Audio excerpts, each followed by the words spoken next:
Gentlemen, Jesus, guys. how we doing? Good. Step Great. size? Yep, get a workout and talk to us. No doubt. First of all, I was supposed to give you guys 8 to 10 minutes last week. I gave you 6 minutes. I apologize. We had some recruits here. I got excited. I wanted to get to them. So today I'm supposed to give you 8 or 10 minutes. 8 to 10 minutes. So you'll get 11 minutes as a makeup. I apologize.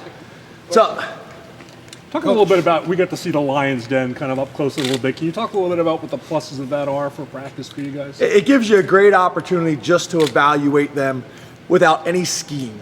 It's mano-a-mano. Can you get off a block? Can you make the block? And today it was maybe some guys that are a little bit down the depth chart and give them an opportunity to show what they could do. I was really happy with Tomasetti. Went up there, put his hat on the guy, big hit. That's how you can earn a job, covering kicks or something like that. It's just another opportunity to evaluate. That's another opportunity to step up in front of your teammates and show what type of football player you are. So I think there's a lot of value in it. I really do, because a lot of times when you're out there running offense or defense, their brains are spinning with scheme, and just go play football. So that's been good for us. Plus, it gets the juices flowing to start practice. 11 practices in, I think it is. Are you where you thought you would be, or did you have a good gauge of where you might be at this point? We really don't approach it that way. We just want to come out every single day and get better. I think we've done that. I really do. I think they got a pretty good grasp of what we're trying to do defensively, offensively, on special teams. We've laid a really good foundation. And the guys have done a great job investing, coming in and watching film, and those types of things. So I don't really look at it from the big picture. It's just wake up every single morning, maximize that day, and I think our guys are doing that. I've been pleased with it. I think the coaching staff's doing a heck of a job.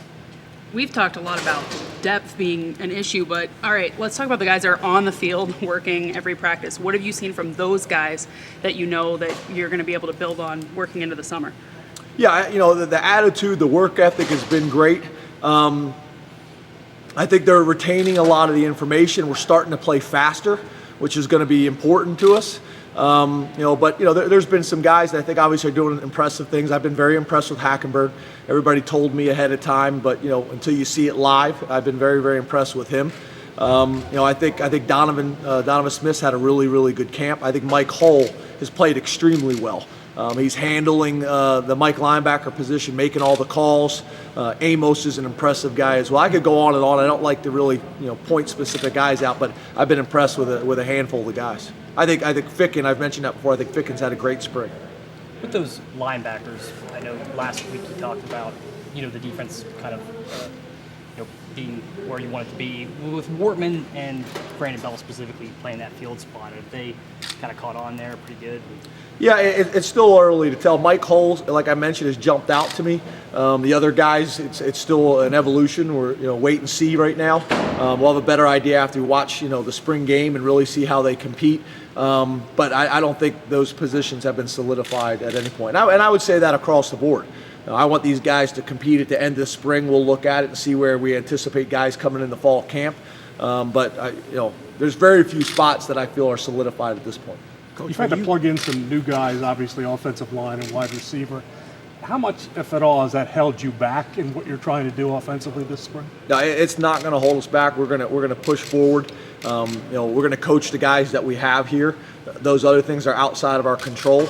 The guys have done a good job. When we get to summer camp and the new guys come in, then we'll coach those guys hard as well.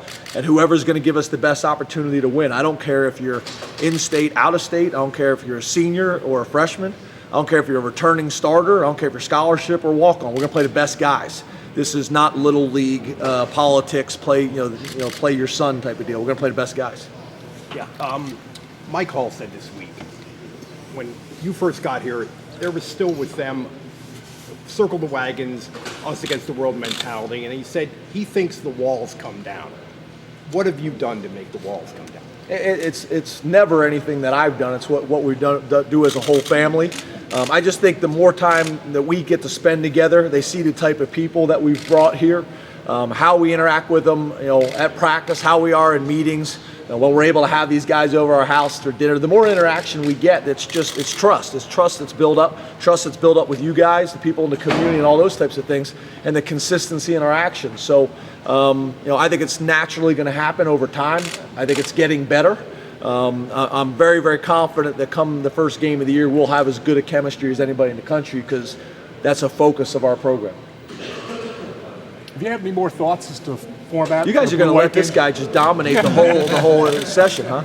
Sorry. One of the louder voices, that's why. Have you given any more thought to the format for the blue-white game? Yeah, the format is really dictated on where we're at in terms of depth and bodies by the time the game comes along. At this point, we still plan on having a true spring game.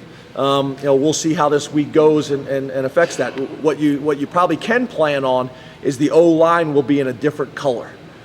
Because we want those guys to be able to play on both teams if they need to be. We're not changing jerseys on sidelines, stuff like that. So we'll have a blue team, we'll have a white team, we'll break the coaching staff up, and then the O-line will all be in one color so that they can run back and forth, probably gray.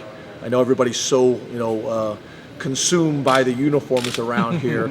Gray, and it's not a new statement. We're not thinking about wearing gray next year. It's just for this situation for the blue and white game. Is there one side of the ball that you're more comfortable with than the other right now, 11 practices in? I think the defense typically is ahead. That's just the case. Line and assign and then run to the ball. We've done a good job of that. It's obviously a little bit more complicated than that, but the defense is usually a little bit further ahead. I think our defensive staff and Coach Shoup do a great job. I think if you look across the board at every position, we're in pretty good shape with starters on the defensive side of the ball. Linebackers, the one issue that I think we got to get resolved. And we have some depth, especially on the defensive line. Offense, we don't necessarily have that at every position and every unit. If you break it down, O-line, tight ends, quarterbacks, running backs, and receivers. If you look on defense, I feel pretty good about the D-line. I feel pretty good about the Mike linebacker, and I feel pretty good about the secondary. And the other thing I think with defense, you can solve some of your problems. So, say you don't feel as good about all three linebackers, you can go nickel and dime and do some things like that. On offense, if you don't have 5 offensive linemen, it's not like you can choose to play with 3. It is what it is. Can you speak to the importance of developing the backup quarterbacks or guys other than Christian this spring, and specifically, how has O'Connor done coming in as an early enrollee? Yeah, obviously, depth at that position is going to be very, very important. How we call the game, will be affected, by our depth situation at the quarterback situation. The quarterback position as well. I think O'Connor, I'd like for him to get a little bit more confident that he can drive the ball a little bit. He's got a pretty strong arm. What I've been very impressed with is just his knowledge of the game. It comes pretty natural to him. He knows to go where to go with the ball. He doesn't panic. I've been impressed with that. I really have. But we just got to get him more confident with his footwork and his arm strength so he can make some of the more challenging throws. I think Crooks has done a nice job for us as well. Whip, brings value as well. But it's going to be interesting to see how that thing plays out. And then you got McSorley coming in as well, who was here today. Are there things, or is there a process where you can speed up the development of younger offensive linemen in case they have to be pushed into action, maybe sooner than you would have thought? Yeah, obviously time. Time and reps, but we only get so much time with them, and you only get so many reps. So that's the challenging part. But getting those guys to commit to coming in and watching a bunch of film, not only from practice, but all last season and the season before, even if it's a different team, it's still the same plays, and being able to grind and each play kind of pause the film pre-snap and say, how would I call this front? What blitz are they bringing? What is my assignment going to be? And really approach it that way. And getting guys to invest, coming in and watch film and talking ball and going through situations like that is going to help them take mental reps. There's a perspective of it. They got to get the physical part of it as well, but being able to prepare mentally is a huge part.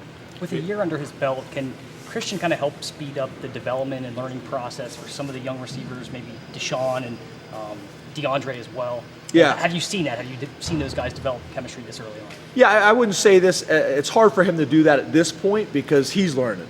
But what I think you will see is I think you'll see Christian taking all the wideouts and the tight ends, coming in and watching film with them all season, going out and throwing individual routes, going out and throwing 7-on-7. You got a much better chance to improve your passing game between the end of spring and the beginning of fall camp than you do your running game. It's hard to go out and work on the running game in the summer, in shorts and t-shirts. But the quarterbacks and receivers and the DBs, they can go out and work all summer long, get a lot of work done. With the gray jerseys, do you anticipate the offensive linemen being able to put two teams out there regarding the offensive line, or is it basically just put one team out there and kind No, of mix and match a little bit? we'll go two different teams at this point. We'll go two different teams. But again, if you get one guy that gets banged up, then we're gonna have to start running guys from sideline to sideline. Unless you feel like you can step in there on Saturday and I get just the done my job done. eligibility, You though. did? Well, we'll check with compliance. I think you might be able to help us. One of the things that's been important to you since the get-go is your relationship with high school coaches. Obviously, the coaching clinic here today, about 300 guys that are out there. What have you learned kind of about the area coaches just in, a weekend like this one, and how has that, been working like in practice and things like that? I think it's been great. We had good numbers. I think, considering, we didn't have a whole lot of time to get the clinic put together. I thought the administrative staff did a great job. I think the high school coaches were very appreciative. We had great speakers come in as well that did a great job for us. So it's been good, but it's a process. I think the clinic will be much bigger next year. We had good numbers. We got a lot of work done. And as much as we got work done talking X's and O's, it was also just kind of sitting around building relationships and getting to know guys. So it's been fun for me. A lot of my buddies, a lot of guys I played college ball with or high school ball, being able to come back and same with the rest of our coaches. So it's not really recruiting. It's not really work for us. It's hanging out with my buddies. You mentioned the defense before. What have you seen progressive from a group that has some returning guys outside, some young guys inside? What kind of progress have you seen the defensive line make? Well, that's the one position I think we got as good a depth as any position on our team. Defensive end as well as defensive tackle. The move that we had to make, moving guys to the O-line, affected us a little bit at defensive tackle, but we did that because we have a lot of confidence in Taro Barney and I'm lost for a name right now. The freshman, Antoine White, who came in at mid-semester. We have a lot of confidence in those two guys. They're going to have to play for us. So the fact that they're doing a good job allow us to move those two guys over to defense, and we still got pretty good depth. We got about 2.5 to 3 deep at defensive tackle that we feel pretty good about. Okay, thanks, Coach. Thanks, Coach. Thank you. Can we make up now? 12 minutes. 12 minutes? See, brother? I apologize. Thanks, guys. Watch the water there.